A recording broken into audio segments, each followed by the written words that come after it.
Bueno, fiscal, ¿qué se ha podido conocer en las últimas horas respecto a novedades del caso de la feminicida? Bueno, en relación al proceso al que me alude, la novedad por ahí más trascendente tiene que ver con que se ha incorporado el dictamen que fuera confeccionado por el Cuerpo Interdisciplinario de Peritos con motivo justamente del abordaje que se había efectuado sobre la persona procesada. Todo ello en clave de procurar determinar si esta persona contaba con capacidad o se encontraba en uso de sus facultades al momento del hecho que se le atribuye y si podía dirigir sus acciones. Bien, estas cuestiones no son cuestiones accidentales o superficiales, sino que son muy tenidas en cuenta por el Código Penal a los efectos de analizar si a una persona corresponde investigarla porque tiene capacidad y por lo tanto se le puede reprochar e imponer una pena, o si por el contrario, si una persona tiene alguna dolencia, una patología y por lo tanto reviste un carácter de enfermedad, o sea, de enfermo, y por lo tanto el abordaje no es a través de una pena, sino a través de otras medidas propias de un cuadro de salud, bueno, que no es compatible con el derecho penal. En ese sentido, en ese marco, el dictamen que fuera aportado por tanto el perito psiquiatra como la perito psicóloga, fue unánime en señalar de que la señora, pese a tener alguna patología de base, la misma no le impidió comprender lo que estaba haciendo, ni le impidió dirigir sus acciones, con lo cual el proceso penal continúa su curso, ella sigue privada de su libertad y eventualmente de encontrársela como autora, eventualmente de ir a una fase de juicio, puede serle reprochado ese hecho y imponerle la pena que prevé el Código Penal para este delito. Bueno, ¿había tenido manifestaciones de algún tipo con su hijo? ¿Esto fue un hecho fortuito, aislado? ¿Cómo se lo puede encuadrar?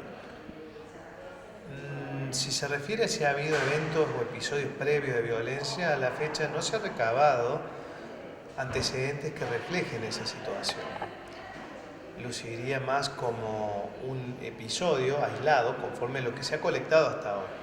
sin perjuicio de lo cual resulta prudente señalar de que se continúa la investigación en clave de profundizar todo este tipo de cuestiones, tanto la dinámica en sí del hecho como el contexto que habría llevado a dicha ejecución. Bien, y en su conjunto podremos eventualmente predicar con un poquito más de solidez respecto de esta cuestión, si había o no antecedentes de violencia dentro del núcleo familiar. A la fecha, no. Al momento del hecho, ella había abandonado su tratamiento, estaba bajo tratamiento, estaba tomando los medicamentos, lo había dejado. Tenemos referencia de que estaba bajo un tratamiento, que conforme señala incluso el propio núcleo familiar, que ella ya hacía un tiempo,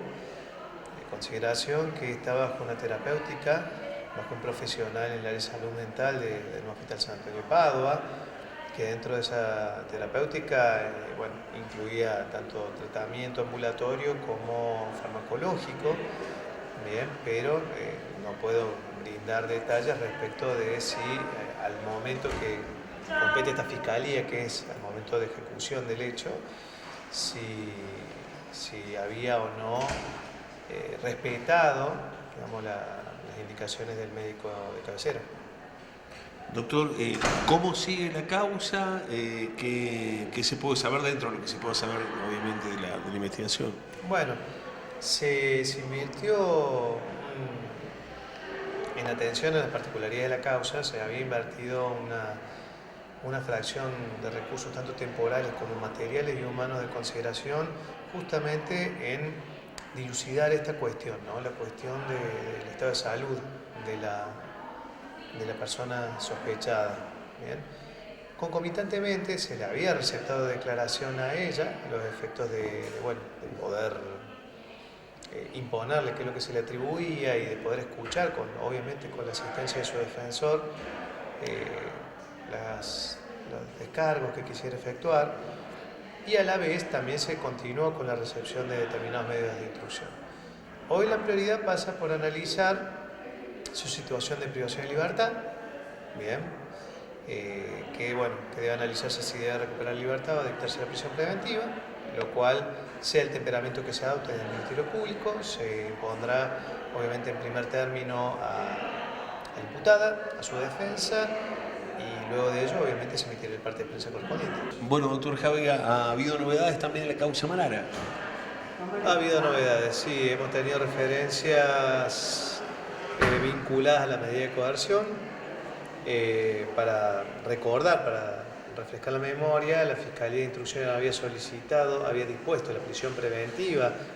del imputado justamente en ese proceso que se originó con el incendio en el departamento del Complejo Coronado el 1 de junio. Se había dispuesto la prisión preventiva con una calificación de homicidio doblemente calificado, en razón de considerárselo criminis causa y por el medio empleado para causar un peligro común. La defensa interviniente en esa ocasión cuestionó la medida, solicitó que fuera revisada por un juez de garantías